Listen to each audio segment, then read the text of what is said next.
got it buttoned up. We got the other side done. We got it back on the ground. Got the jacks out. Wheels and tires back on. Just need to torque this down. I run the lug nuts up with an impact wrench just till they bottom, and then I torque them with a torque wrench. Now, every manufacturer is different. GM recommends 90 to 100 pounds of torque on these, and that's good because when you're on the side of the road with a spare tire or having to change a tire, you want to be able to bust these loose by hand. You don't need, you take it to a tire shop. A lot of times they run back with an impact. They put 300 pounds of torque on it, and a smaller person or a weaker person or whatever.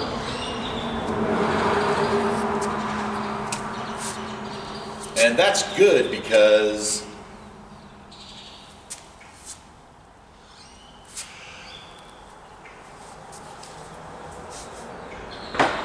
now I torque these by hand with a torque wrench.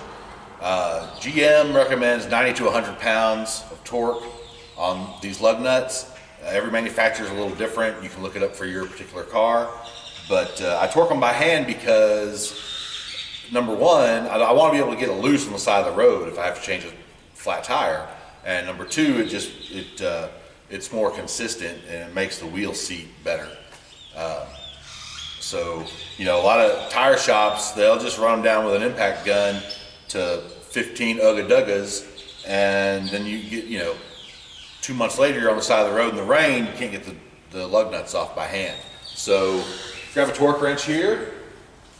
I've already got it set to 100 foot-pounds, and we're going to start in a star pattern, and just go to the click. You want to make sure you're on the ground when you do this. You don't want the tire up in the air.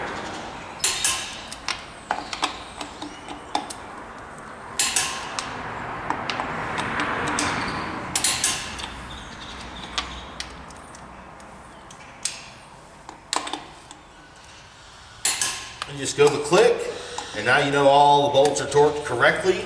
So that one was kind of loose. There you go. And last step is spool back out. GM put these, in their infinite wisdom,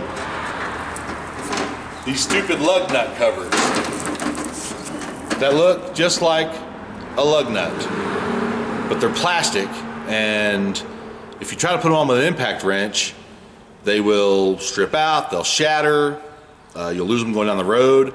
These crazy things are like 11 bucks a piece at GM. Junkyards, you can kind of get them a little cheaper, but I don't even know why I put them back on, honestly. They're kind of dumb. And I put them on by hand, they screw right on. But I have seen guys in shops just grab the air gun and try to put these back on, and they just explode. Or they strip out and they don't tell you about it, and you lose them going down the road. And then you look like a ghetto mobile with a couple of lug nut covers missing.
So everything's back together, everything's torqued down, brakes are fixed, we're ready to go for a test drive.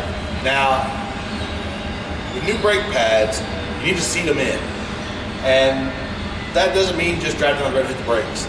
You kind of need to get them more up to temperature. You need to, I like to drive a few miles with some light pressure on the brake pad, and that's conforming the pad to the rotor, number one. And from what I understand, you're getting some of that pad material, that friction material, onto the rotor, and it just helps your braking power. So we're going to test drive this, maybe stop by the car wash because this thing's filthy and it bothers me when they're dirty. Get it cleaned up, and then we'll be back.